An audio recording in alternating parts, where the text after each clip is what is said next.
In last time's lesson, I read one of my favorite verses in the Psalms about creation. For he spoke, and it was done. He commanded, and it stood fast. Such a concise statement about all that is included in the concept of creating all that we know. And yet, knowing God, it's all the statement that we really need. It comes out of Psalm 33, verse 9. This morning, as we go through this lesson, I'd like to look at Genesis chapter 1. And sometimes as you do that, you get a little caught up in the details, what took place in what day, and just looking at it kind of in a small sectional way.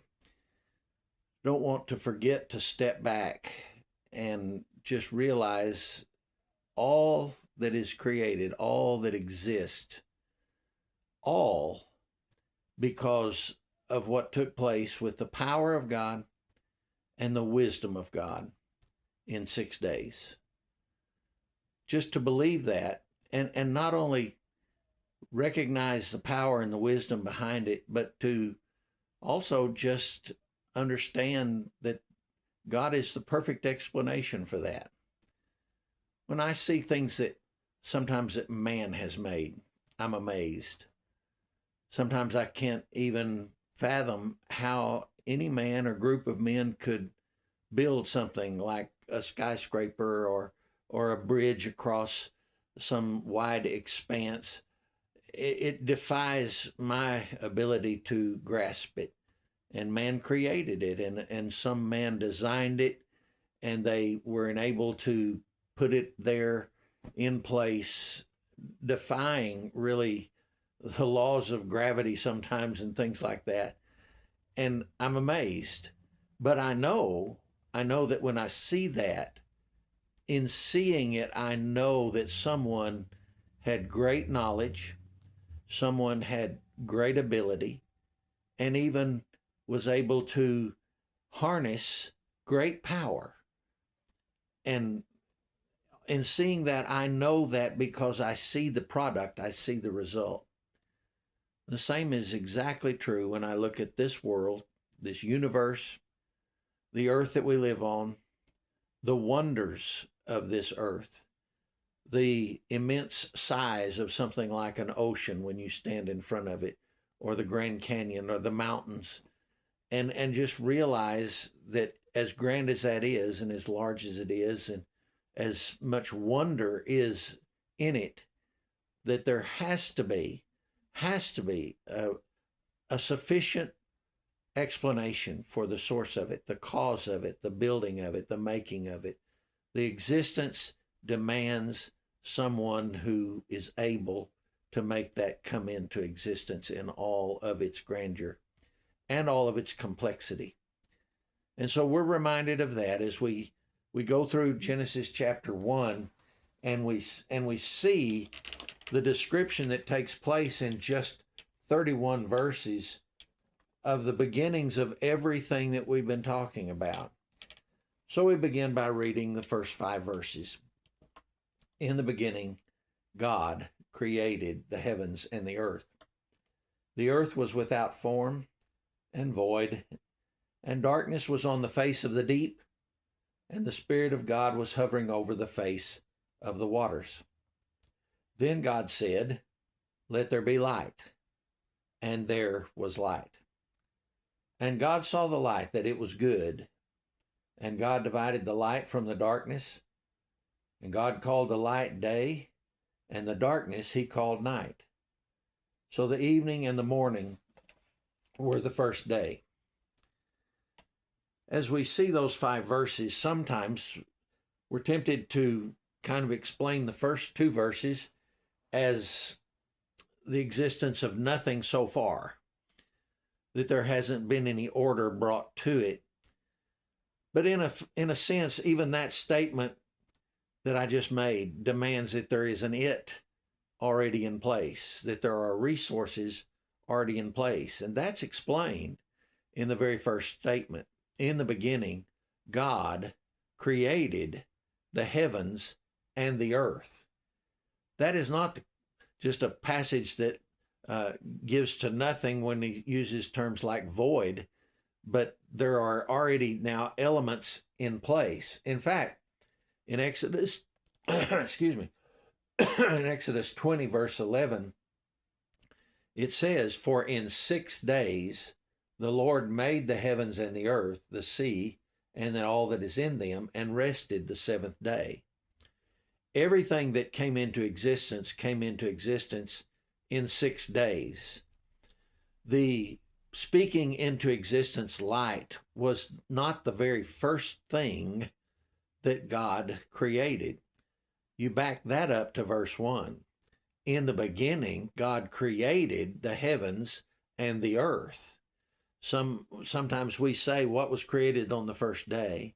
And the answer is usually light, which is true, but it's not complete, because the first 2 verses are part of that day. According to Exodus chapter 20, it's still included in the day, but it's God creating the heavens and the earth. And that's not a statement to just be an umbrella over chapter 1. It is the creation of matter. It's the creation of all the elements, the things which God will make and form into what we know as the creation and the functions of it. So it's not nothing in Genesis 1 and 2. It's things that are described in Genesis 1 and 2. There's a void. There is an expanse. There is a deep. There is waters. There is an earth. And because of that, God has already spoken into existence all those elements. Day 1 includes verses 1 and 2. He created the matter of the universe, which was then the material that he shaped the world that we now know. And then in that first day, there was one thing that must exist before all other things in the midst, in reference to this element resource, and that is light. God said, "Let there be light." By the power of his word, where there was no light, there was now light. How important then does that make light? We'll talk about the sun, moon, and stars here in just a few minutes, but that wasn't what this means. This is light, the existence, the presence of physical light. And how important is it? It comes before everything else. It is the first part of that creation using those elements or affecting those elements.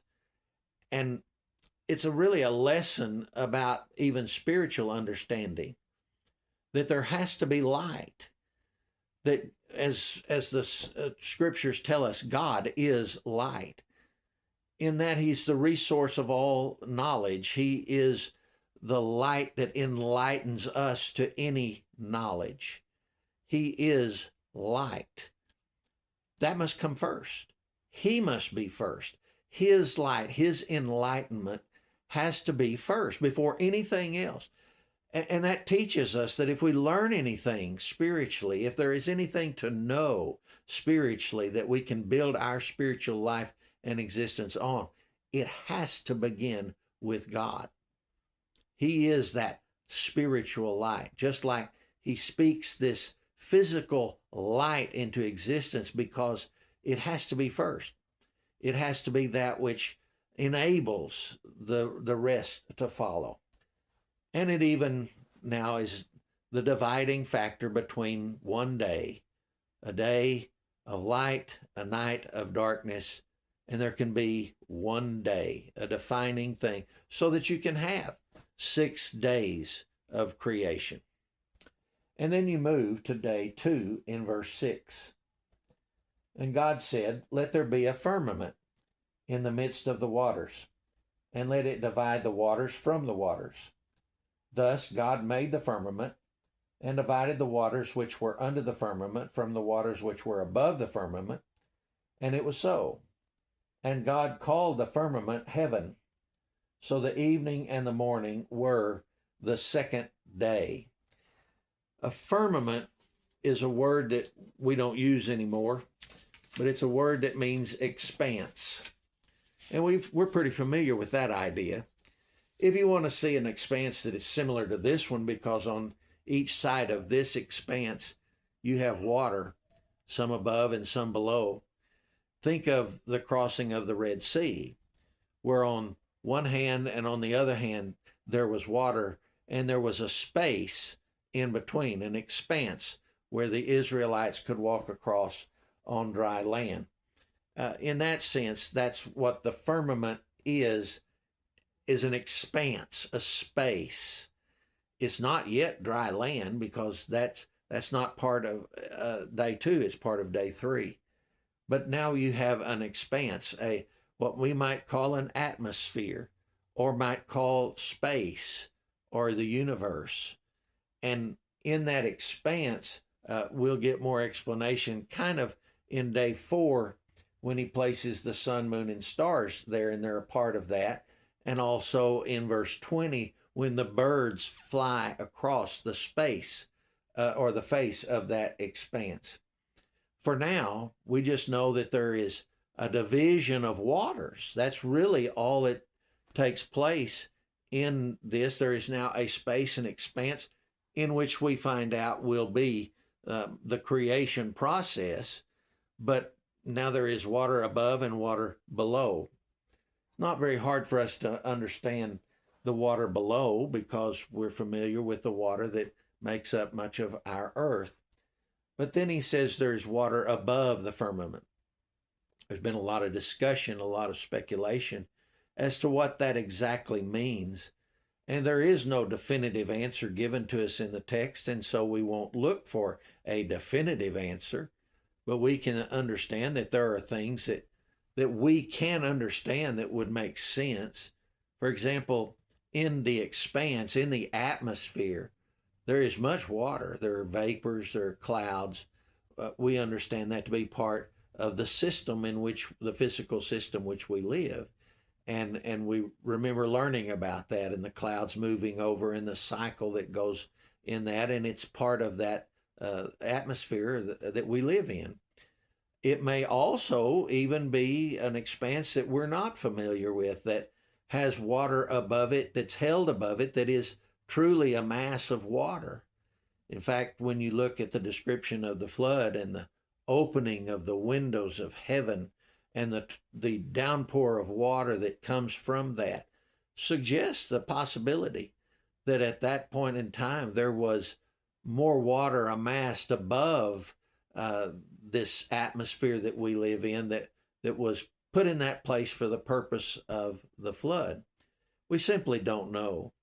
We can know that either one of those are possible, obviously by the power of God and the foreplanning of God for something like the flood, but we don't know, and so we won't go any further into trying to figure out what that has to be.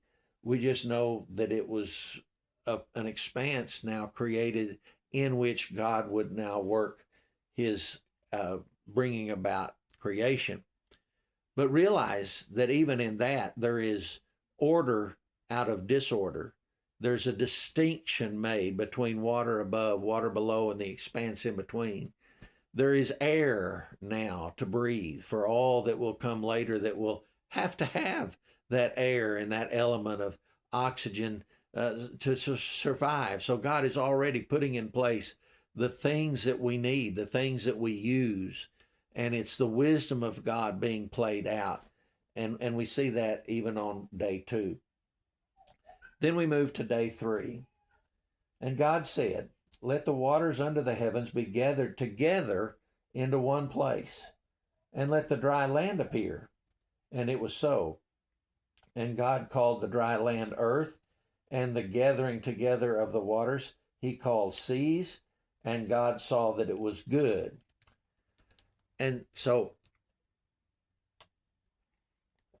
now we begin to see things that we're a little bit more familiar with. There's now a dry land that has appeared on the earth.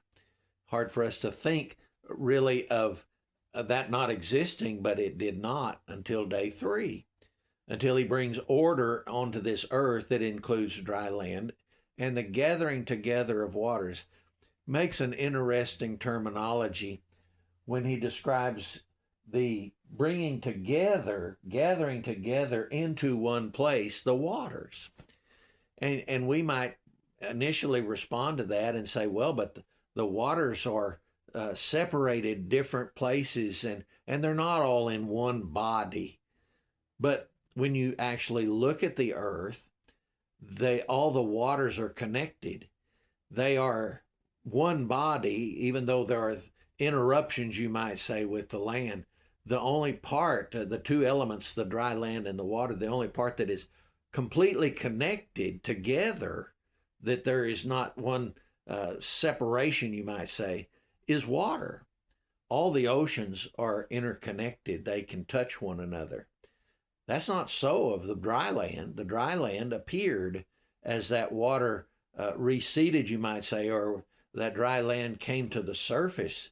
But the only thing that's together, you might say, are the waters, the one gathering together. The dry land is not so connected. And so even in that terminology, we get an insight into the knowledge of this creation and the differences that we, it wasn't that long ago that we couldn't have made that observation because we didn't know all that was there was to know about this globe and mapping it and what was connected to what. And before that, Moses wrote about that, which we now understand and can see is true. So then we move to day 4. And one of the helpful reminders, I guess, I remember trying to remember what was created on each day, and being 6 days, that began to be a little bit problematic as far as knowing what belonged on what day. There's an easy help for that, because if you can remember 3 days, then you can remember 6, because the first 3 days prepare for the next 3 days. And they do so in a physical way, in a provisional way, because, for example, day 1, we said, included light. Well, in that light, there were no light bearers yet, but in day 4, God would create the sun, the moon, and the stars in reference to what was already needed to bear the light that was created on day 1. So you have a connection between day 1 and day 3 or day 4 that helps us in remembrance. If you can remember day 1, then you can remember day 4. Same thing is true of day 2, when you have really the space or the atmosphere, the air, and the habitat for birds to fly, or the waters that are there, that are the earth, the habitat for the fish and the things of the sea. Those are the things that are created on day 5. The habitat was created on day 2. Same thing in day 3 and day 6. You have day 3 is, it talks about the dry land and also the vegetation. We didn't mention the vegetation yet, but it's the idea that everything that is needed in the habitat and the environment that will be needed for day 6 is created on day 3. So there's a connection between day 3 and day 6. So like I said, if you can remember 3 days, then you can remember 6 days, knowing that the first 3 are the habitat or the environment needed, the provision needed for the things that are created in the last 3 days. But let's read verse 11. God said, "Let the earth bring forth grass, the herb that yields seed, and the fruit tree that yields fruit according to its kind, whose seed is in itself on the earth." And it was so. And the earth brought forth grass, the herb that yields seed according to its kind, and the tree that yields fruit, whose seed is in itself according to its kind. And God saw that it was good. So the evening and the morning were the 3rd day. It's very important for us to see that the wisdom of God not only created that which was needed, but the recycling, the rejuvenation, the making of life that would be perpetual. You have a fruit that within it is its own seed, and therefore that would produce the next fruit and the next fruit and the next fruit. and provision is perpetual in that. We take that for granted. God thought it up. God created it, made it so that we can take it for granted and realize that when we plant the seed of something, it came from that already and it will produce that again. And the beauty of that, the simplicity of it, and yet if we had to come up with how, we still can't. We still really don't have the full grasp, no matter how scientifically advanced we are and how many words we can use to describe a process. The germ of life is still beyond us. We cannot recreate that. We cannot make that on our own. That's still strictly a work of God, the germ of life, the bringing into existence of life. And there has to be that cause behind that makes that possible. We're certainly not it. We're certainly not that cause. We can't even grasp it even still. But God not only knew it, but created it. And we are benefited by it. It is what supplies us perpetually with what we need. And then there is day 4 in verse 14. Then God said, "Let there be lights in the firmament of the heavens to divide the day from the night. Let them be for signs and seasons and for days and years. And let them be for lights in the firmament of the heavens to give light on the earth." And it was so. And God made 2 great lights, the greater light to rule the day, and the lesser light to rule the night. And he made the stars also. God set them in the firmament of the heavens to give them light on the earth, and to rule over the day and over the night, and to divide the light from the darkness. And God saw that it was good. So the evening and the morning were the 4th day. He made 2 great lights, and then just almost in passing, he says, and he made the stars also. We're amazed at the complexity and the expanse of the magnitude of the distance to the stars. And yet in one phrase, in simplicity, God created it by speaking it into existence and ordering it in its wonderful design and beauty. And it's beyond us really to, again, take it all in. And yet there has to be something that explains the existence of that is a cause for that. And yet a God who is able to do all of this and speak these things into existence is a perfect explanation for that. And now he has 2 light bearers, one that is greater than the other. We know the sun is greater than the moon. Both of them give light. Both of them rule over their respective times, the day and the night. And they also rule over things like the seasons and the growing seasons and things of that nature. Things that it's taken us a long time to figure out has always been in place. And the phases of the moon, the different things, how it affects that which grows in the seasons of our existence. And it's all just right. It all functions as it should, and it continues to do that. The sun continues to go on its cycle and us around that sun, and it's precise. It's something we can count on. In fact, we do count on it. We know that it's going to come up. If the Lord doesn't return, that sun's going to rise, that sun's going to set. Psalm 19 says it's a witness from day to day. Everywhere on the earth sees that witness of the sun coming up and going down just as it always has. And it's a witness that someone put that in place with that kind of design, that kind of wisdom, and that kind of power. For it to still even be going on after so long a time without falling apart or not functioning as it's supposed to function, as we understand things that wear out. This doesn't. And so it's a testimony. It's a continual witness to us that you basically have to ignore on purpose.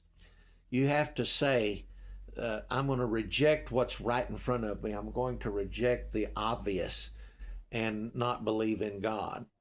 The one who says he doesn't believe in God is refusing. It's not just ignorance, it's refusing evidence that everyone has. And so he made these light bearers, and we take them for granted. But, speak the sun into existence. We're in awe of the size and the power of the sun. And we have to deal with that on a day-to-day basis sometimes. And yet he spoke that into existence. That is the power and the knowledge of God to place us in the exact right distance for that sun to not be too far away and not be too close. We certainly want it to be precise, and it is, and it continues to be so.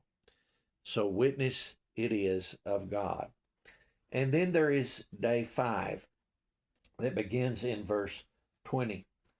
Then God said, let the waters abound with the listen to this repeated reference to abounding and multiplication. God said, let the waters abound with an abundance of living creatures, and the birds fly above the earth across the face of the firmament of the heavens. So God created great sea creatures and every living thing that moves, with which the water abounded, according to their kind, and every winged bird according to its kind. And God saw that it was good. And God blessed them, saying, be fruitful and multiply, and fill the waters in the seas, and let birds multiply on the earth. So the evening and the morning were the 5th day. If ever we can witness the fulfillment of God's commands towards his creation, it's in his telling the inhabitants of the sea and the birds that fly in the air to multiply and abound. Isn't it amazing how many birds there are in this world, in this air at one time? Even in one present moment, that abundance is crystal clear to anybody paying attention. How can you miss a flock of birds that you just seem numberless, that darken the sky sometimes? And that's just in one spot at one moment. And you've seen documentaries of places where the birds are in their natural habitat, and there's just millions of them. Still just one place, one moment of time. And the same is true of the oceans. The same is true of the waters. We've seen the teeming inhabitants of the waters and the deep, things that we haven't even hardly explored or been able to take in or observe. And we're always amazed and at the abundance and the multiplying. The sea inhabitants and the birds, they've been busy doing what God told them to do, and they still abound, and they're still a witness. Even their presence and their multitude and their abundance is a witness to God. And within themselves, they bear witness of a design and a complexity that has to have an explanation. I've often wondered, as a large flock of birds that swirl in the sky, some of them, just go around and around together, thousands of birds in one space of air, and they never run into each other. And it's just amazing to me, and the witness that is of what's built in to their instincts and their abilities to fly in such a manner, to exist in such a manner. It's just amazing. And that's just one witness. That's just one thing that continues to remind us of the wisdom of God. And I'm sure that we would feel the same way if we were able to explore some of those waters and the inhabitants of that water. So that's day 5, the abundance of those living creatures that now take part of that inhabitation or habitat that was placed before them in day 2. Now, we move to day 6, and it begins to get close to a lot of personal relevance for us. But in verse 24, God said, "Let the earth bring forth the living creatures according to its kind, cattle and creeping things and beasts of the earth, each according to its kind." Notice how he repeats that often, has already repeated it for the birds and even the plants, according to its kind. There's not this crossing of a line. And that's, especially when we get into the animals, something that man has suggested or demands that has to have happened to even bring into existence higher forms of the animal life and human beings. And yet the Bible, you can't fit that into the Bible because it's always according to its kind. And so we want to stress that as the text does. "And God made the beasts of the earth according to its kind, cattle according to its kind, everything that creeps on the earth according to its kind, and God saw that it was good." One thing that we can know is that the Bible says it's according to its kind, and that reproduction will be limited to that and will be sufficient to provide all that there is. And it is. And in fact, day to day, from the beginning of man keeping history, we've known that is an unbroken pattern, that there's no evidence of the crossing of those lines, of those basic kinds of animals, and especially not animals to man. There's, in fact, the scientific world that believes in that calls these things the missing link. Well, the point that should be noticed is those links are still missing. And they're missing because as God designed this and created it in its mature form, all those kinds already existed. There was no need to cross any lines that we don't have any evidence that ever happened. So the evidence is plain, the evidence is abundant. The design, the making sense in our minds, because it doesn't make sense to think of us coming from a reptile or something of that nature, or some lizard that crawls up on the dry land. That's beyond imagination and beyond the belief factor. And yet here is the description of what was real and what we still see in the physical evidence before us every day, that all these kinds exist, they reproduce, but they reproduce according to their kind. Evidence of God's wisdom and God's design. And finally, we get to verse 26 and very personal relevance. "And God said, Let us make man in our image, according to our likeness. Let them have dominion over the fish of the sea, over the birds of the air, and over the cattle, over all the earth, and over every creeping thing that creeps on the earth." So God created man in his own image. In the image of God he created him. Male and female he created them. Then God blessed them, and God said to them, "Be fruitful and multiply. Fill the earth and subdue it. Have dominion over the fish of the sea, over the birds of the air, and over every living thing that moves on the earth." And God said, "See, I have given you every herb that yields seed which is on the face of all the earth, and every tree whose fruit yields seed, to you it shall be for food. Also to every beast of the earth, to every bird of the air, and to everything that creeps on the earth, in which there is life, I have given every green herb for food." And it was so. And then God saw everything that he had made, and indeed it was very good. So the evening and the morning were the 6th day.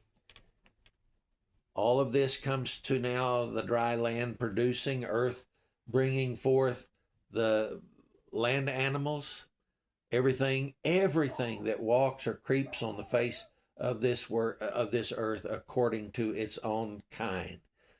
And we know the abundance of that, and the abundance of how that provides so much for us, and how it's a part of our existence. And then there's our existence. God said, "Let us make man in our own image." Back over in verse 1, God created the heavens and the earth. The word God there is plural, and the verb is singular. Most of the time that's supposed to match, but in this regard we understand there is one God. But in that one God, there is three persons. And God is speaking now in verse 26. Let us make man in our image, in the divine image. And he can do so in speaking to himself, in speaking to the three persons that are the God that we will understand more as we go into the Bible. And yet we need to point that out, that that's part of the language here, even as we begin. And so he now creates man. We know that he'll create male and female. He created them. And that story will begin kind of in chapter 2. Created in his image, different from all else. Things that we take for granted as part of our existence that are not part of the rest of creation, a conscience, a industry, the idea of understanding our own self, our thinking process, our decision-making process, our planning processes, all of those things and so much more, that we are blessed to be made in the image of God and to do right and to be a part of his nature and to have something to fall from, you might say. Because what we have when he makes man, when he makes us, he's beginning the process of the plan of redemption. The thing that will reveal his willingness and his giving and sacrificing to save fallen man. You have to have a man that's going to do the falling. It's the first step in redemption, is to make someone who is able to fall so that God can call them back and bring them back at great cost to himself to prove who he really is. This is the first step of redemption. And so we see that as early as chapter 1. But it's still God creating man. Sometimes we treat God like we created him. I like God to be this way. I like God to be that way. Certainly out of the bounds of what we know our existence really is. We're the clay in the hands of the potter. Potter can make us any way he wants to. We cannot speak back to him. We cannot ask him why he made us the way he made us. We don't ask him, did he really do this? We don't walk away from him saying we're not going to accept you as creator. All those things are mentioned in passages in places like Isaiah and also in Romans. The clay doesn't speak back to the potter. And we need to keep that in mind. We need to know our place. We really need to be aware and be very mindful of our place.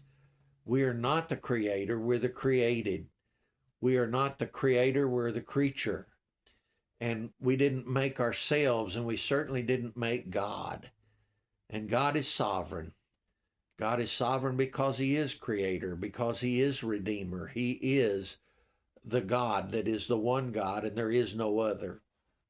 And we need to know our place. And knowing of creation helps us to do that. Now, he did place us over creation. He said, I want you to rule over it. I want you to bring it into subjection and dominion. And we're to subdue the rest of creation and to order it and to be responsible for it. In fact, it's kind of the way God works. When he delegates authority like that, he expects that authority to be responsible, to act responsibly towards that creation that we've been given authority over. And so we have a responsibility to God, and we are to rule over it, but with God's intentions in mind. And to just realize that whole process, he looked at it and it is very good. What God has made is very good. In a sense, there has to be an even better behind that very good. As good as this creation is, and as much as we have to be thankful for, the very first thing that we can be thankful for is the knowledge of there being a goodness that can produce such, a resource of light, that God is light, God is love, God is power, he is wisdom. And we see the results, we see the evidence before us and in us, being made even in his own image. What a blessing. And the very first realization of that blessing is to know that He is our Creator and that He created us with purpose, that we're to know and fear God and keep His commandments. For this is the whole duty of man, Solomon says. This is why we're here, is because of the Creator. You can't really truly describe our existence or understand our existence separate from our responsibility of responding to our Creator. We have to be right with our Creator. That's who we are. And when we realize that, it will motivate us and even motivate us to realize the blessing that is to look to see Peter say that we can partake in His divine nature even after sin has been conquered. We can partake of His divine nature, that we're going home to be with Him. What a blessing it is to know our Creator and to see what all He has put in place for us. We'll continue that appreciation in chapter 2 next time.